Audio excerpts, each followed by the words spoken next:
성부와 성자 성령의 이름으로 아멘. 하늘을 우러러. 사랑하는 하느님 아버지 뜻 안에서 스승이신 예수님과 도우미신 성령님과 사랑하는 성모님과 성 요셉 아버지와 성미카엘 대천사와 하늘의 모든 거룩한 천사들과 성인들의 정보를 청하며 기도드립니다. 아버지, 요즘 계시록과 이사야서를 배우면서 너무나도 사실적이고 가시적으로 마지막 시대가 아주 임박하게 다가오고 있음을 느끼고 있고 깨닫고 있고 바라보고 있고 그리고 새로워지기를 열망하고 있습니다. 아버지 부디 아버지께서 맨날 주시는 이 고귀하고도 아름답고 그리고 수많은 받을 수 있는 은총의 보화가 가득 담겨 있지만 눈이 다치고 귀가 다치면 절대로 아버지가 주시는 보화를 받을 수 없는 그저 진리의 빛으로 눈과 귀가 뜨여야만 이 말씀 속에 내포되어 있는 아버지의 사랑과 그 크신 은총을 받을 수 있음을 이 메시지를 듣는 모든 이들이 깨닫고 열려서 마음이 아버지께 활짝 열려 아버지께서 세상에 주시고자 하시는 사랑 그리고 이 마지막 시대를 잘 준비할 수 있도록 하는 은총 그 모든 것을 저희 강의를 듣는 많은 영혼들도 받을 수 있도록 아버지 그들에게 자비를 베풀어 주시고 필요한 은총으로 축복하여 주시옵소서. 아버지 오늘도 많은 시간을 아버지와 용해되지 못하고 드문드문 빈 틈바구니가 많이 있었습니다. 그 모든 것을 그 죄악을 그 효용과 가치가 떨어지는 것을 배상보속하는 마음으로 이 강의를 시작합니다. 저희 안에서 예수님과 어머니 모두 말씀하여 주시옵소서. 그래서 자녀들에게 필요한 모든 것을 하나도 남김없이 다 전달하여 주시옵기를 간곡한 갈망으로 청원드립니다. 이 모든 기도 우리 주 예수 그리스도를 통하여 비나이다. 아멘. 성부와 성자와 성령의 이름으로 아멘. 안녕하십니까. 하느님의 뜻 선교의 윤피아 수녀입니다. 자, 제가 앞에 복음을 해설할 때 좀 강조를 했었습니다. 제가 지금부터 여러분에게 말씀드릴 내용은 12월 3일 대중을 위한 메시지인데요. 이 메시지 그 어느 때보다도 중요한 메시지입니다. 특히 이 재림과 관련해서 예수님이 새롭게 재림하실 것과 관련해서 굉장히 중요한 메시지니까 이 메시지는 꼭 여러분이 끝까지 다 들으시고 이 메시지 안에 포함되어 있는 아버지께서 말씀하시고자 하시는 내용이 무엇인지를 꼭 이해하시고 깨달으시고 여러분의 것으로 만드셨으면 좋겠습니다. 자, 그럼 오늘 주신 메시지 여러분과 함께 보겠습니다. 2020년 12월 3일 대중을 위한 메시지. 저 모리는 또다시 하느님 아버지의 성심이라고 알게 된 큰 불꽃을 봅니다. 하느님 아버지께서 말씀하십니다. 크리스마스 시즌이 가까이 다가오고 있는 이때 성 요셉이 내 아들을 맞이하기 위해 구유를 준비했던 것처럼 너희도 너희 마음을 준비하여라. 너희는 너희 삶에 영향을 끼쳤던 모든 일을 용서함으로써 그 행위를 가치 있는 희생으로서 봉헌할 수 있다. 천국에는 용서 못함이 없다. 오직 거룩한 사랑만 있을 뿐이다. 너희의 마음을 준비하면서 모든 이가 자신의 이웃을 용서한다면 세상이 얼마나 평화로웠을지를 한번 생각해 보아라. 전쟁의 위협은 없었을 것이며 내가 베풀어주는 세상의 모든 자원은 모든 이가 함께 서로 나누었을 것이다.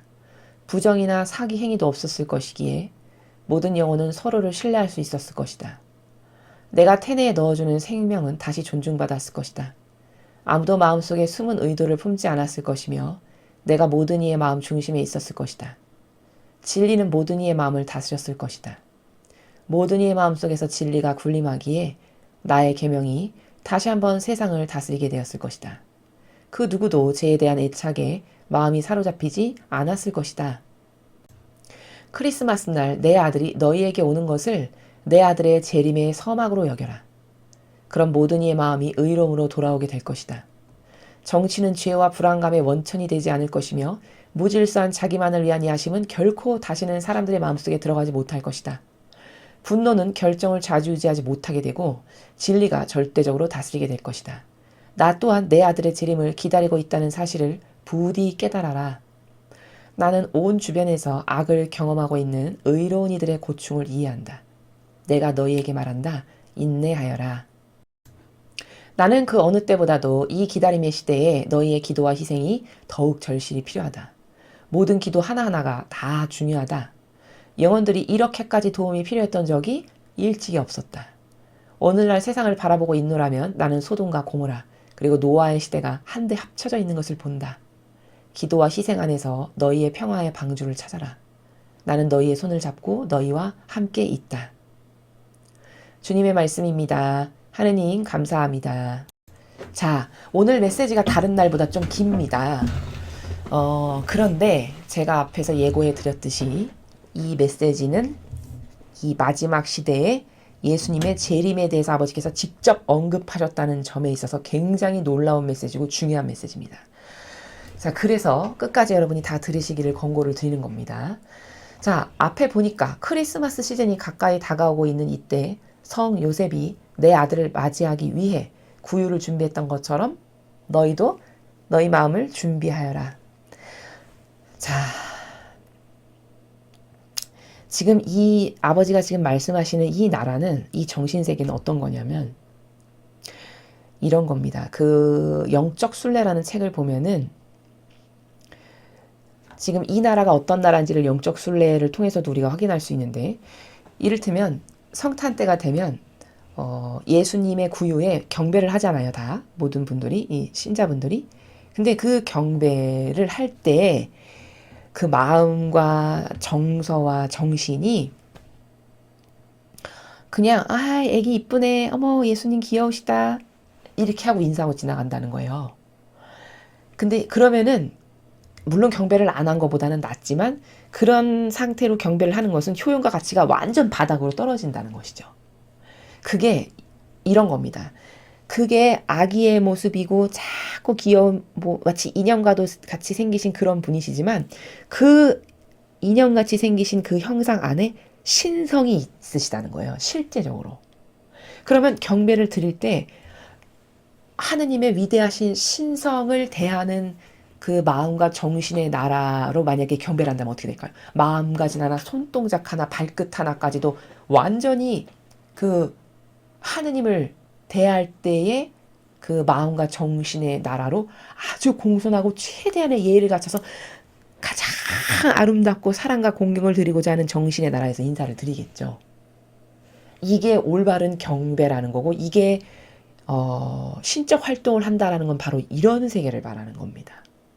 근데 대다수의 신자분들이 그냥 어머 애기 이쁘다, 아기 예수님 오셨네, 기뻐라 좋아라, 오늘 생일이시네 꾸벅 하고 지나가는, 이게 피상적이고 망상적인 게 바로 이런 거예요.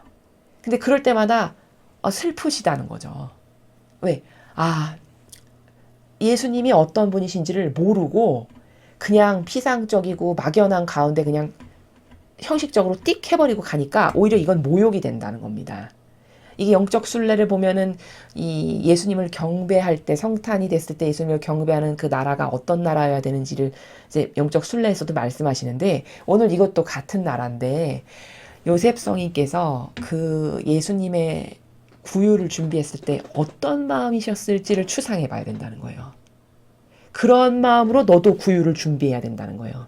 우리가 보통 이 성탄 시기에 예수님의 구유를 준비할 때 마치 무슨 성탄 때 산타클로스 만나기를 막 고대하고 막 기다리고 행복한 마음으로 막 기쁘고 즐겁게, 물론 그 마음도 나쁘지는 않으나 100점짜리 답이 있고 90점짜리 답이 있고 80점짜리 답이 있고 빵점 1점짜리 답도 있죠. 이 영적 세계도 마찬가지예요. 이 구유를 준비할 때 가져야 될 정신세계, 내가 가 있어야 될 그 추상의 나라가 어디냐면, 요셉 성인께서 구유를 만드실 때 어떤 마음이셨을까? 정말 슬프셨겠다. 얼마나 마음이 참담하셨을까? 왜? 여러분 잘 이해가 안 가시면 제가 늘 여러분에게 권고를 드리지만 하느님이시여 사람이신 그리스도의 시라는 책을 사서 보셨으면 좋겠습니다. 정말 꼭. 그 책을 보면은 성경에 나오지 않는 디테일한 비유의 그 나라들이 그 당시에 어떤 일이 있었고 어떻게 준비하셨고 예수님과 어떤 대화를 나누셨고, 이게 아주 상세하게 다 나와요. 그래서 그 책을 보면 더 리얼해지는데, 이 요셉 성인과 성모님과 예수님과의 성가정의 모습도 더 리얼해지고 더 확연하게 와닿는 부분이 있는데, 거길 보면 요셉 성인이 정말 슬프셨을 거라는 거죠. 왜일까요? 신인 걸 아셨잖아요. 이미. 그쵸? 결혼하기 전에 천사가 다녀갔고 그 태에 잉태된 거는 하느님이시다. 구원자시다. 너는 그러니까 이렇게 순종으로 받아들여라는 이미 알고 있었고 그 메시지를 들었고 그래서 성모님과 혼인을 하셨고 그래서 태어났을 때 이게 신이신 거를 다 아셨단 말이죠. 그럼 여러분 생각해 보세요. 인간도 부족한 인간도 나에게서 첫 아들이 태어났는데 그 첫 아들을 감히 말이나 밥을 먹는 그 말 밥통에다가 아이를 낳는 것을 좋아라 할 부모가 어디 있습니까? 그렇죠? 가장 예쁘고 깨끗하고 아름답고 순결하고 고결하고 가장 비싸고 좋은 것 정말 이 세상에서 더러운 역겨움이라고는 찾아볼 수 없는 가장 순결하고 아름다운 그런 곳에 아이를 낳게 해드려야지 이런 마음 없으셨겠어요? 당연히 있으셨을 거라는 거죠. 부족한 죄악의 인간도 이런데 그 신이라는 것도 알고 계셨고 지금 이 가정이 하느님의 뜻 안에서 성가정으로 이루어졌다라는 이 사실에 대해서 요셉 성인이 이제 이 혼인 과정을 통해서 알게 되셨잖아요. 그럼 최상의 것을 해주고 싶지만 절대 그 여건이 되지 않아서 어쩔 수 없이 이렇게 동물이나 밥 먹는 이 말통에 아이를 낳아야 하는 그 심정. 아마 부모님이시면 이 심정을 너무 잘 아실 거예요. 아니 인간도 가난해서 아이에게 뭘 해줄 수가 없으면 가슴 아프고 속상하고 우시죠. 그러면 신이신 하느님께서 인간의 모습으로 이 지상에 오신 이 위대하고 거룩한 탄생의 순간에 오들오들 추워서 떨어야 되고 그냥 다 싫어해서 배척해가지고 여관 하나 구할 곳이 없고 얼마나 냉대를 받고 모욕과 멸시를 받았으면 짐승이 잠자는 그런 곳에서나 저희 가서 나라고 이런 홀대 이런 천대 그걸 받으시면서 그 구유를 이렇게 아기 누일 데가 없어서 그걸 준비하셨을 그 요셉 성인의 마음을 한번 헤아려 보세요. 얼마나 참담하셨을지 눈물이 앞을 가리지 않으셨을까. 이런 추상이 가능하다는 거죠. 그리고 요셉 성인은 성모님을 정말 많이 사랑하셨거든요. 그 그리스도의 시라는 책에 보면은 정말 성모님을 마음 그 진실한 나라에서 사랑하시고 돌보시는 게 다 느껴져요. 말 한마디, 태도 하나, 눈빛 하나, 손동작 하나까지도 고결한 사랑이라는 건 저런 거구나라는 것을 느낄 수 있을 만큼. 그럼 그렇게 사랑하는 여인이 첫 아들을 그것도 일반 사람도 아닌 신을 낳을 준비를 하는데 그렇게 허접하고 추레하고 눅눅하고 냄새나는 이런 데서 아이를 낳게 할 수밖에 없는 가난하고 부족하고 가진 것 없고 모든 사람한테는 천대받고 이때의 심정이 그 아버지의 심정이 어떠셨을까를 생각해 보세요. 눈물이 앞을 가리지 않나요?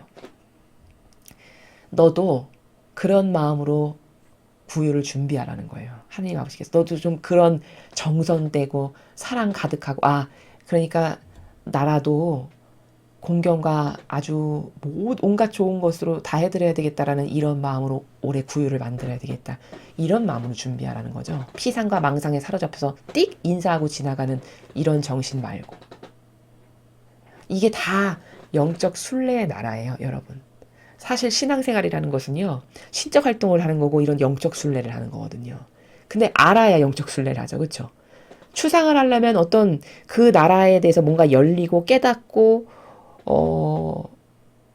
진리가 뭔지를 공부함으로써 이런 세계, 이런 이런 완벽한데, 이런 아름다운데 뭔가 이렇게 열리고 깨달아야지만 그 신적 활동을 할 수 있는 거잖아요. 그러니까 여러분이 자꾸 진리를 들으면서 영혼의 눈과 귀가 열려야 된다라는 게 바로 그런 말씀을 드리는 겁니다. 그래서 너는 막연하고 피상적으로 이 인류의 모든 사람이 그냥 마치 성탄 선물 받으니까 기쁘고 즐거운 아이의 마음으로 신난다 이런 구유를 준비하기보다는 온 인류에 예수님이 오실 때 모든 이가 다 배척해가지고 냄새나고 키키하고 역겹고 춥고 아주 허름하고 그래서 말이 밥 먹는 그 밥통에다가 결국에는 모실 수밖에 없는 그 찢어지는 아버지의 심정을 위로해드리고 나라도 그때 그렇게 모욕받으셨으니까 나라도 이것을 배상보속하는 마음으로 아주 정성스럽고 아름답고 예쁘게 예수님이 오셔도 정말 모욕받지 않을 수 있는 곳으로 준비해야 되겠다. 이렇게 하라는 말씀이시라는 거죠. 너희는 너희 삶에 영향을 끼쳤던 모든 일을 용서함으로써 그 행위를 가치 있는 희생으로서 봉헌할 수 있다. 그러니까 성탄은 희희낙낙거리고 웃고 즐기고 선물 나눠갖고 그런 날이 아니고 지금 본질의 의미를 하나하나 설명하고 계세요. 두 번째는 지금 우리가 살아가면서 용서 못할, 뭐 예를 들면 나에게 상처를 줬다라고 생각하는 이런 사람들이 있잖아요. 근데 그런 사람들을 이 성탄 때는 용서해야 된대요.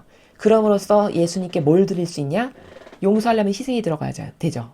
왜냐하면 내 사사로운 감정이나 내 자아를 안 따라야 되니까. 진리를 따라서 내 거를 꺾어버려야 되니까 희생이 들어가잖아요. 그럼 이 희생을 이번 성탄에 오실 예수님께 선물로 봉헌 드릴 수 있다는 거예요.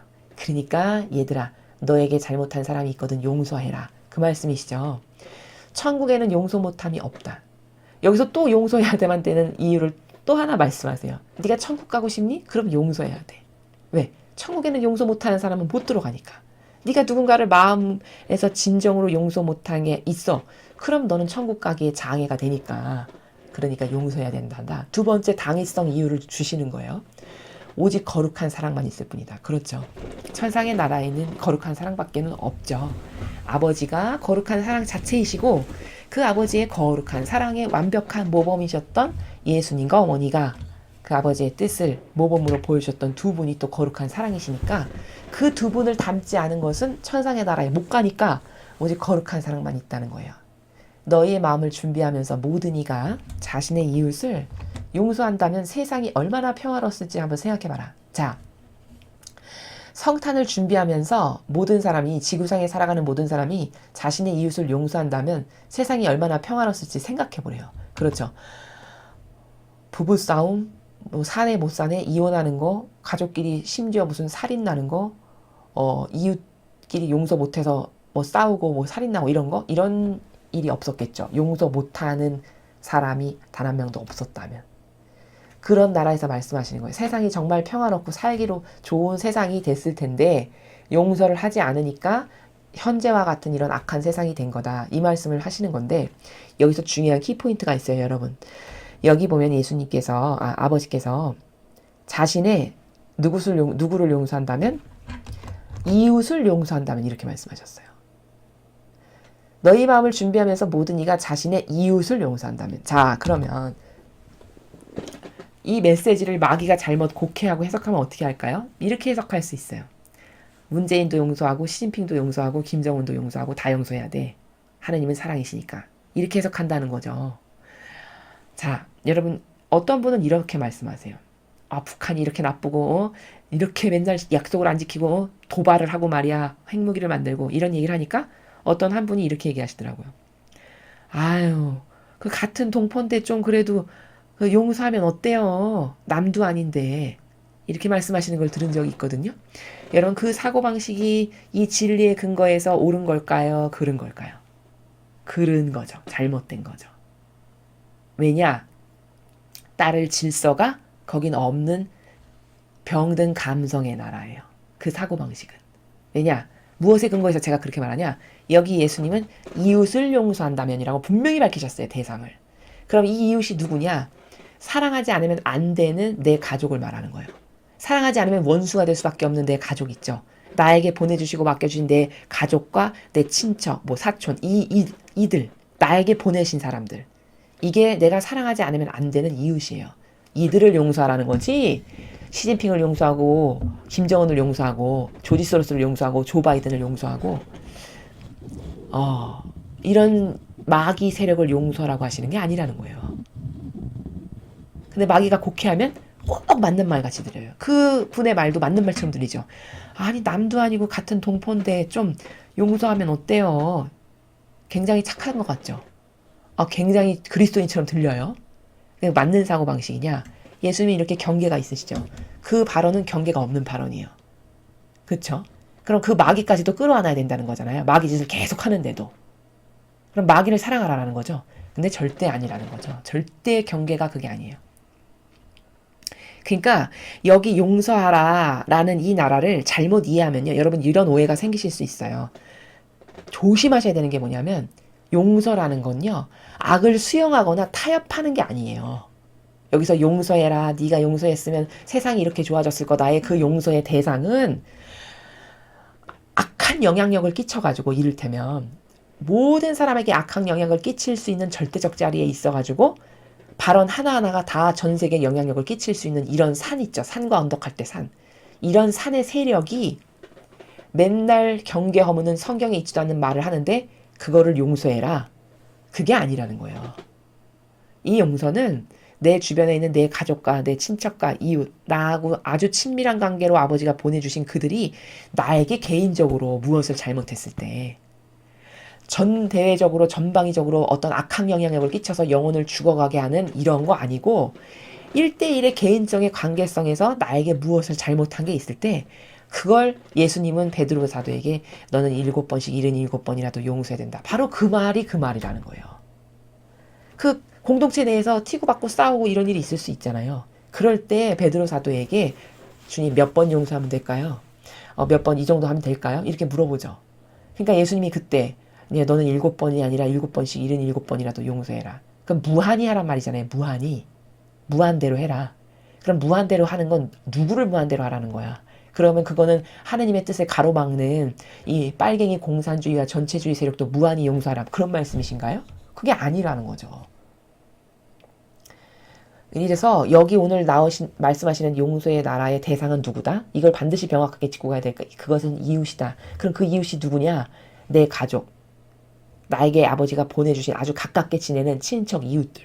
이게 여기 나오는 이웃이에요. 성경에서도 말씀하신 이웃도 바로 이 이웃이고. 그것을 마귀가 교묘하게 야 하느님은 이렇게 용서하시래잖아. 다 용서해야지.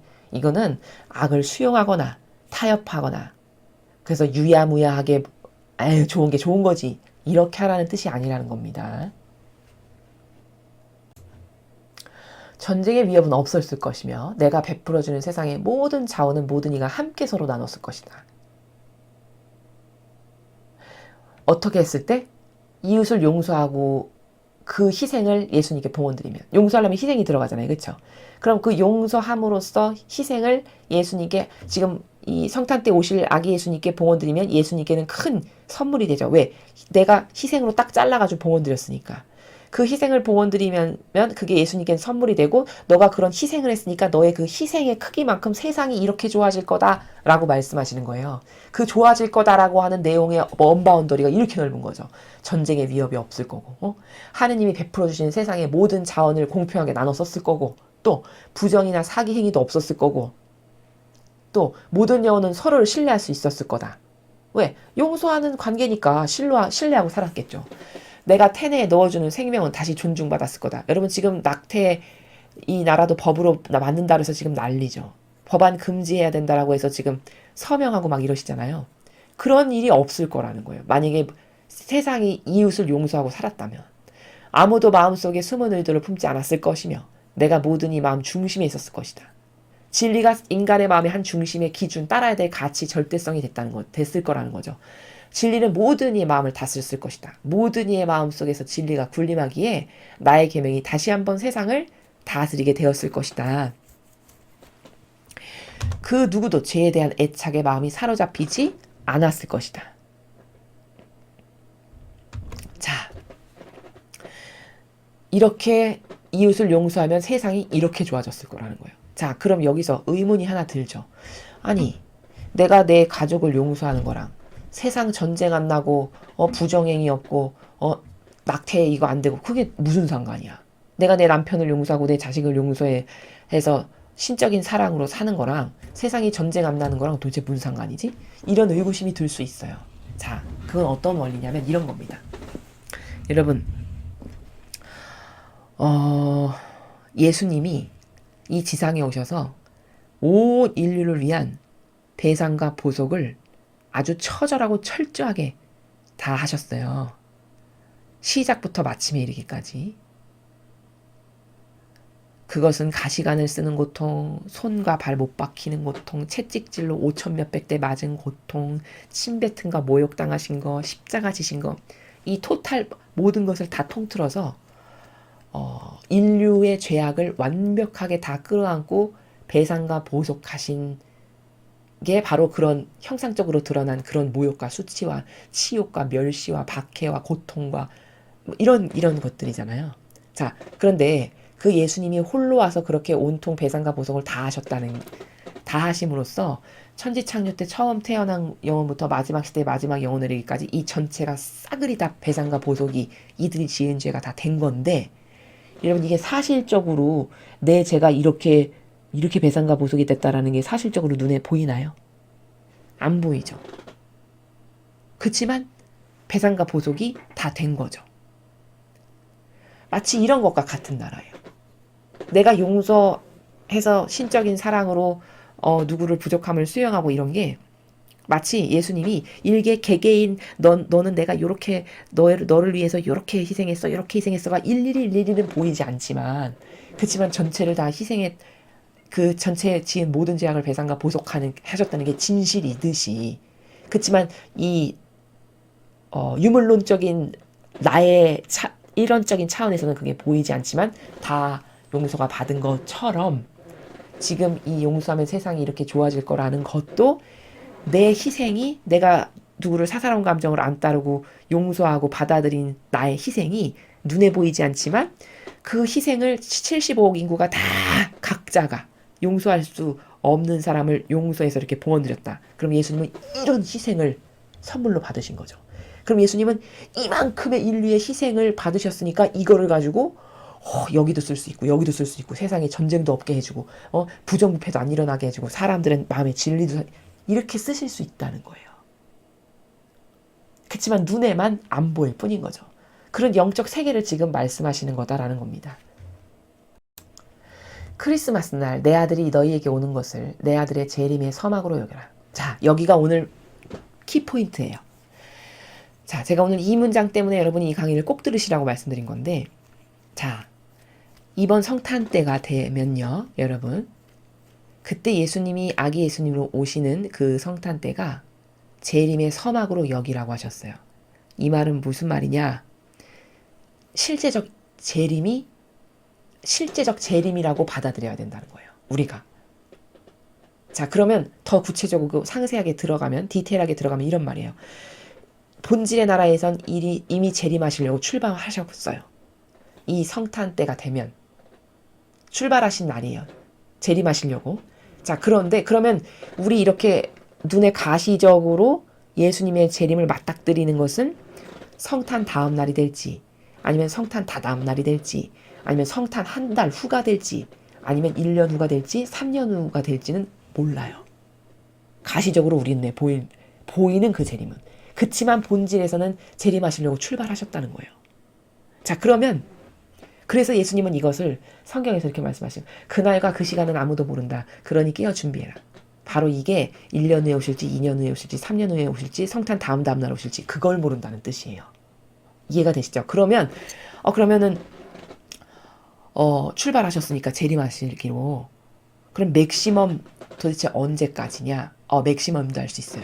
제가 복음에서도 이걸 말씀드렸지만, 성모님께서 2020년 1월 1일 날 천주의 모친 성모 마리아 대축일 날 어머니가 말씀을 하셨는데, 마라나타 메시지를 보면 어머니가 그때 뭐라 하셨냐면, 얘들아, 지금 이렇게 세상이 속이는 악으로 아주 들끓고 기승을 하는데 이게 길어야 앞으로 한 10년 안까지만 사람들이 속을 거다, 이렇게 말씀하셨어요. 그 말을 잘 이해해야 돼요. 그러면 그 말이 무슨 말이죠? 이제 앞으로 마귀가 인간을 속일 수 있는 거는 길어봤자 10년이라는 뜻이에요. 그러면 10년 이후에는 더 이상 속이는 세력이 없다라는 뜻이네요. 그렇죠? 그럼 더 이상 마귀가 이 세상에 없다라는 말이잖아요, 그 말은. 그러니까 그러면 이 말은 무슨 뜻이냐?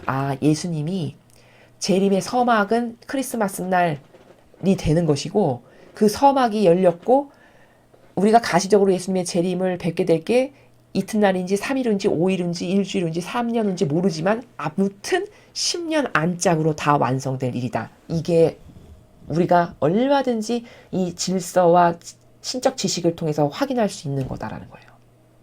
그러니 여러분, 앞으로 10년이 중요하겠죠. 10년 안에 이거 다 이루어질 일이에요. 그럼 이제 10년 후에는 악이 없으니까 여러분이 몸소 피부로 느낄 수 있는 천년왕국이 이제 그때가 되는 거예요. 실제적인 시작은 2017년 7월 1일 날 이미 시작했지만, 본질의 나라에서 아버지가 말씀하시기 시작한 날이 그날이니까 천년왕국이 2017년 7월 1일 날 시작이 됐지만, 지금 그 천년왕국이 시작됐어라고 느낄 수 있는 사람은 인류에서 거의 없어요. 이 메시지를 듣는 여러분밖에. 저와 여러분밖에 없어요. 그런데 가시화되는 것은 그럼 전 인류가 이제 하나님의 뜻이 다스리시는 시대라고 인정할 수밖에 없는, 이 자연법에 살아가는 유물론적인 사람이 인정할 수밖에 없는 그때는 앞으로 대략 한 10년 후쯤 되면, 그때 이제 가시적으로 이제 마귀가, 속이는 마귀가 모든 인류 앞에 다 까발려지고 더 이상은 속일 수 없을 만큼 다 드러나는 그때가 되면 이게 마귀고 이거 마귀가 다 보이네. 이게 이제 천년왕국이 가시적으로 눈에 보일 때가 이때가 될 거라는 거예요. 그럼 그 이전에 오셔야 될 거 아니에요. 재림은 천년왕국이 시작되기 이전에, 가시적으로 실제적으로 모든 사람이 알기 이전에, 그러니까 10년 안에 예수님의 이 재림이 다 이루어질 일이다라는 것을 우리가 얼마든지 이런 명백한 근거들을 통해서 추론이 가능하다는 것이죠. 그러면 모든 이의 마음이 의로움으로 돌아오게 될 것이다. 자, 예수님의 재림의 서막으로 크리스마스 날을 여기래요. 그러면 모든 이의 마음이 그때가 되면 의로움으로 돌아오게 될 거래요. 자, 이게 무슨 말이냐면 이런 거예요. 하느님 안 믿는 사람도 야, 종말이 얼마 안 남았어. 예수 그리스도께서 재림하신대. 이러면 긴장해요. 그쵸? 왜? 종말이라는 건 들어봤거든요. 그리고 신자 아니지만 재림한다라고 하면 뭔가 위협감을 느낄, 마지막인가? 뭐 이런 거를 세상 사람도 조금은 알거든요. 그러니까 야, 휴거가 일어난대. 예를 들면 이를테면 야, 몇 년 안에 휴거가 일어난대. 예수께서 재림하신대. 이러면 긴장하고 그래? 나 그럼 뭐 준비해야 되지? 회개해야 될까? 이렇게 생각하잖아요. 그런 나라를 말씀하시는 거예요. 그러니까 재림의 서막으로 여겨라 이렇게 선포하셨어요. 그럼 지금 이 메시지를 듣고 이 말이 무슨 뜻인지를 알아듣는 사람은 벌써 마음이 긴장해요. 재림이 시작됐다고?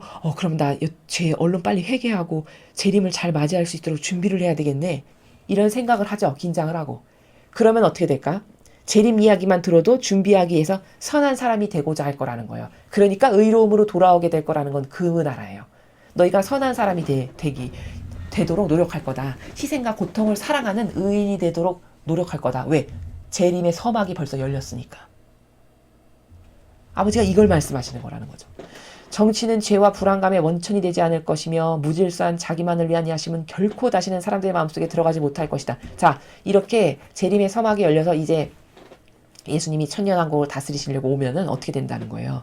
앞으로 정치라는 거 절대 죄와 불안감 원천이 안 되고 무질서한 자기만을 위한 야심은 결코 다시는 사람들의 마음속에 들어가지 못할 거고. 왜? 이제 속이는 게 뭔지 다 알았으니까. 마귀가 뭔지 사람들이 다 깨닫고 다 보게 될 테니까. 그쵸? 분노는 결정을 좌지우지하지 못하게 되고 진리가 절대적으로 다스리게 될 거다. 다 옳고 그름을 분별할 수 있게 되고 진실과 사실만을 사람들이 이제 깨닫게 될 거고 진실이 진리구나. 사실이 진리구나. 그러니까 저것만이 맞구나.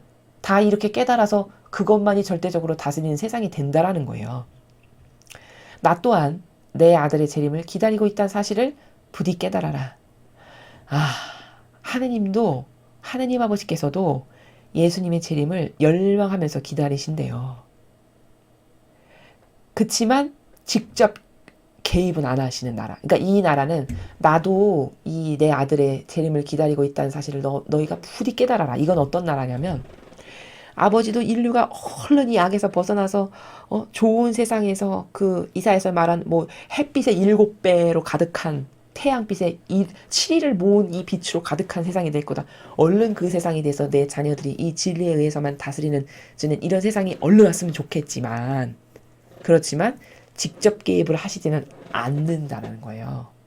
그 마음을 표현하신 거예요. 얘들아, 나도 이 재림이 얼른 왔으면 좋겠다. 그렇지만 내가 직접 내 손을 뻗쳐서 이 마귀를 어서 처단해버리고 너 다 일로 가고, 이렇게 인간의 자유의지가 선택하고 올바르게 반영하지 않았는데 어떤 자기적으로 개입하셔서 뭔가를 하시지는 않는, 그럴 수는 없는, 자유의지가 올바르게 선택하고 뭔가 인간이 자유의지를 가지고 똑바로 반영하고 이런 과정 가운데 이게 돼야 될 일이지, 이걸 주도적으로 개입해서 뭔가를 하시지는 않는, 그렇지만 나도 너무 재림을 기다린단다, 이런 나라예요. 나는 온 주변에서 악을 경험하고 있는 의로운 이들의 고충을 이해한다. 내가 너에게 말한다. 인내하여라. 자, 여러분, 이 말씀을 듣고 위로를 받으신다면 여러분은 아버지께 속한 자녀들이십니다. 그러니까 의로운 이들의 고충을 이해하신대요.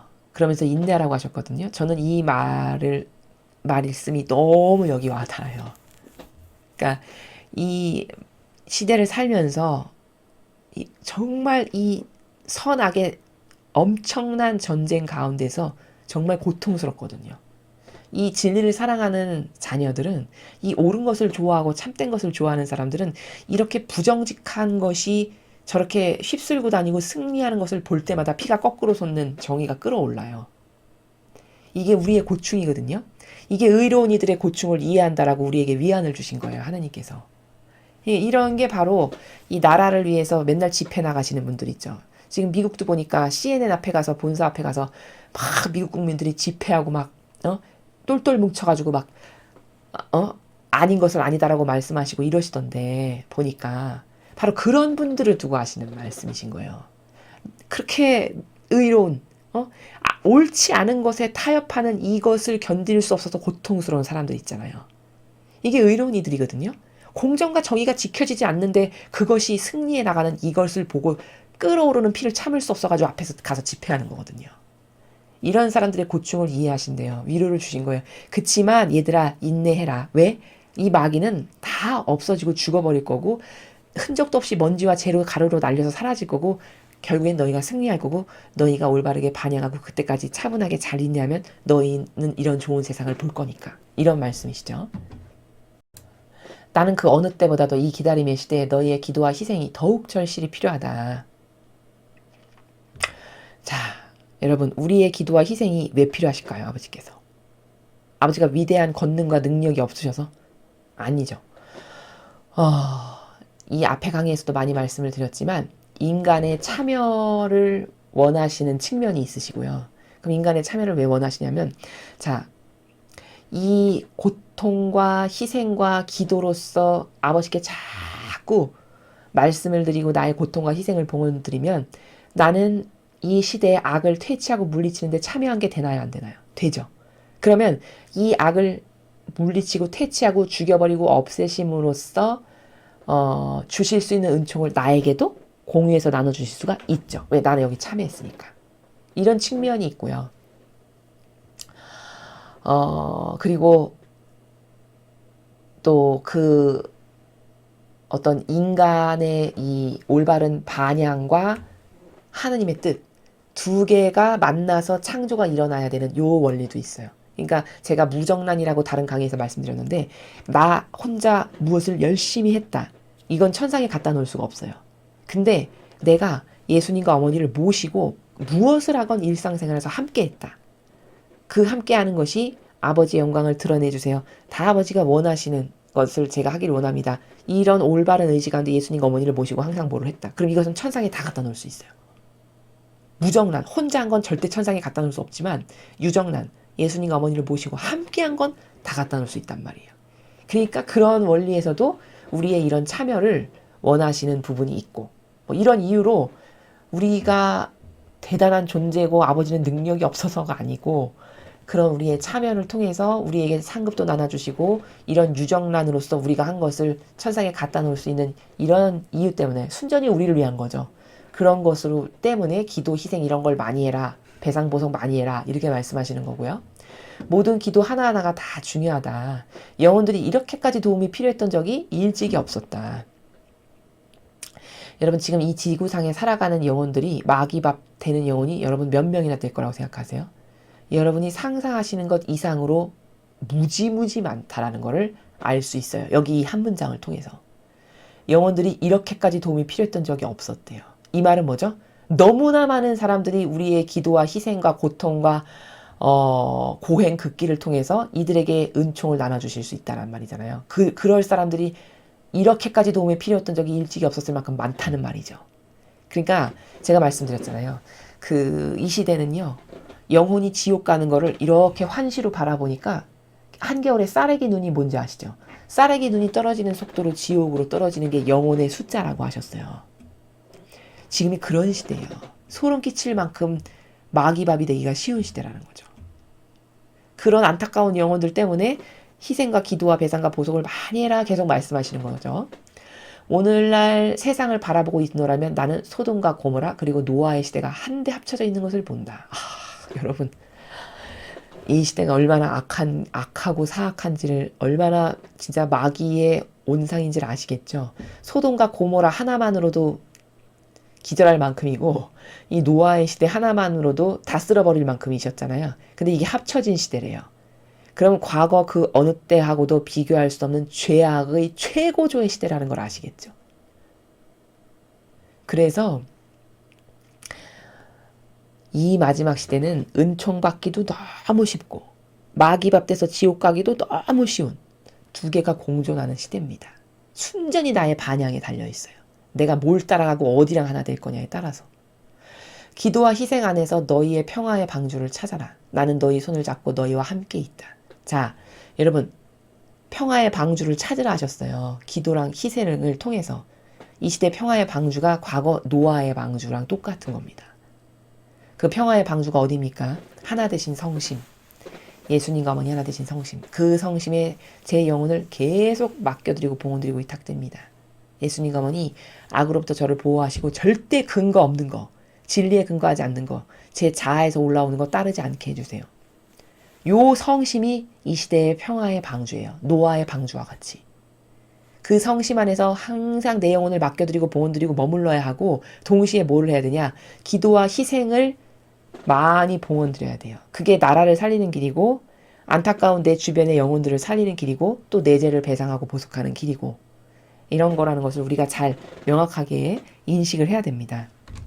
자, 오늘 우리는 지금까지 들었던 말씀 중에 가장 놀라운 말씀 재림의 서막이 열렸다라는 말씀을 들었어요. 이번 성탄이 크리스마스 날. 자, 이거는요. 여러분 그런 생각 해보셨나 모르겠어요. 저는 오늘 이 메시지를 들으면서 내가 살아생전에 재림을 볼 거라고는 생각조차도 못 해봤거든요. 내가 죽기 전까지 예수님의 재림을 과연 볼 수 있을까? 마치 그건 먼 훗날에 언제 올지 모른다 하셨으니까 그래 언젠간 오시겠지만 아주 먼 훗날에 일어날 그런 일이겠지 이렇게 해서 막연하게 생각했거든요. 근데 오늘 이 메시지를 딱 듣고 나니까 이게 아주 지금 긴박하게 이루어지고 있고 그게 진짜 얼마 남지 않았구나. 실제적으로 이것을 제가 깨닫고 놀라워 하고 있었던 메시지거든요. 여러분도 이 메시지를 들으신 건 엄청난 축복이고 은총입니다. 이 메시지를 들으시고 이제 10년 안에 다 이루어진다라고 했는데 나는 그 기간을 어떻게 준비하고 살 것인가. 도대체 그 시대의 주인이 되고 주민이 아버지께 속한 주민이 자녀로서 살아가려면 나는 뭘 지금 대비해야 되지? 인내하라 했고 배상보속 많이 하라 하셨고 기도하라고 했고 고통 사랑하고 십자가 사랑하고 뭐 이런 거 하라고 키포인트도 알려주셨고 이런 것을 나의 것으로 만들어서 여러분이 준비를 잘 하셔서 앞으로 곧 도래할 새천년 왕국의 주인으로서 여러분 모두가 살아가시는 그런 날이 왔으면 좋겠습니다. 이상으로 2020년 12월 3일 대중을 위한 메시지 해설을 마치겠습니다. 감사합니다.